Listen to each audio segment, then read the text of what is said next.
को वश में करने का मतलब है इंसान के साथ कभी भी कुछ भी दुर्घटना होती है, इंसान कोई भी जो लोग है, कोई भी व्यक्ति है, वो तरह तरह की अपशब्द बातों का इस्तेमाल करने लगता है। वो सामने वाले की बुरी बातों को सोचने लगता है। और जब आप कुछ बुरा काम कर देते हो उसके बाद आपको शर्म आती है, आपको उसके बाद फिर आपको गिल्ट फील होने लगता है।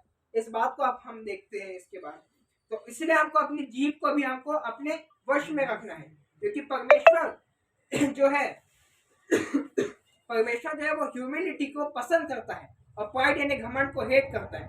हम देखते हैं कि लूसीफर जो शैतान का जो परमेश्वर का एक स्वर्गदूत था, उसको परमेश्वर ने वरदान दिए थे, परमेश्वर पिता ने उसको वरदान दिए थे उसकी महिमा करने के लिए। लेकिन हम उसके बाद हम इस बात को देखते हैं कि किस तरीके से उसने उन गीतों को अपने ऊपर लिया, उन गीतों को अपनी महिमा के लिए लिया और वह सदा सर्वदा के लिए अधोलोक में गिरा दिया गया।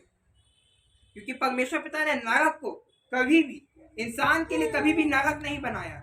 नरक हमेशा बनाया गया था शैतान के लिए और उसके दूतों के लिए, ताकि वो उस झील की भट्टी में, उस आग की झील में वो डाले जाने वाले पर हो सके और हमेशा के लिए नष्ट हो जाए।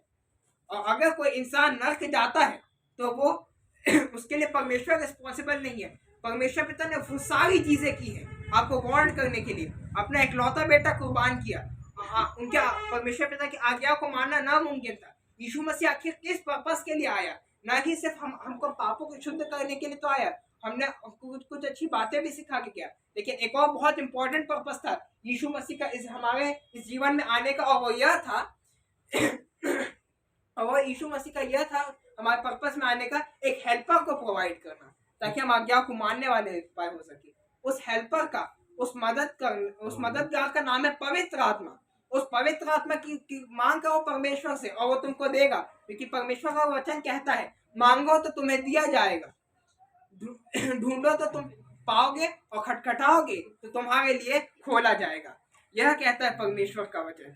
इस बात को हम अपन देखते हुए जब हम देखते हैं कि शैतान ने जिस तरीके से अपने ऊपर लिया उन सारी बातों को अपनी महिमा के लिए लिया, उसके बाद भी हम देखते हैं उत्पत्ति के पहले और दूसरे पद में बहुत समय का वर्ष है, कई करोड़ों वर्ष का अंतर है दोनों में। हम इस बात को देखते हैं परमेश्वर पिता हमारी जरूरतों से बढ़ के देने वाला परमेश्वर है।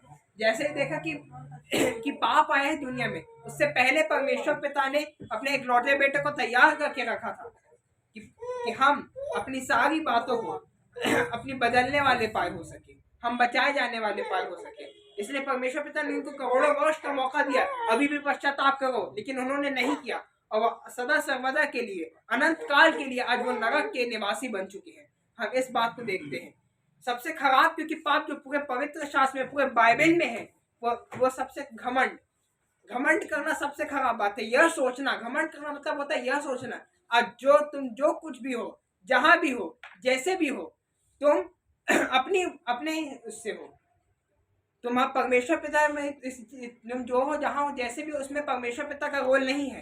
तुम जहां भी हो तुम अपने कारण हो, तुम अपने टैलेंट के कारण हो, और जिस चीज में परमेश्वर पिता का हाथ ना रहे, उसकी सामर्थ्य ना रहे, उस चीज में हम इस बात को देखते हैं कि वो चीजें असफल हो जाती है। जैसा कि हम ने देखा था पतरस की पुस्तक में। एक और बात आज मैं आप सबको बताना चाहूंगा, अब आप सबके जीवन में तरह तरह की चिंता होगी, चिंताएं होंगी, डिप्रेशन होगी कि हमको ये करना है, वो करना है, मेरे को इसके बाद ये करना है, वो करना है। आप में से पूछोगे क्या तू चिंता नहीं करता? मैं अपने बारे में बताना चाहूंगा, मैं अभी भी मैं चिंता करता हूँ। कुछ बातों की चिंता होती है, लेकिन उतनी नहीं होती जितनी पहले होती थी। पहले मैं अपनी गवाही बताना चाहूंगा, बहुत चिंताएं में रहता था। मैं एक पाप में जीवन में जी रहा था और मुझे और मैं फ्री नहीं था, ऐसा लगता था कहीं ना कहीं मैं बंधा हुआ। लेकिन जिस दिन मैंने यीशु मसीह को अपने जीवन में उद्धारकर्ता स्वीकार किया, दिल में अपनी जगह दी, उसके बाद से मेरी जिंदगी बिल्कुल परिवर्तित हो गई। तरह तरह की चिंता मेरे जीवन से निकल गई। इसलिए मैं आप सबसे कहता हूँ कि परमेश्वर का वचन कहता है अपनी सारी चिंताएं उस पर डाल दो, क्योंकि उसको तुम्हारा ध्यान है।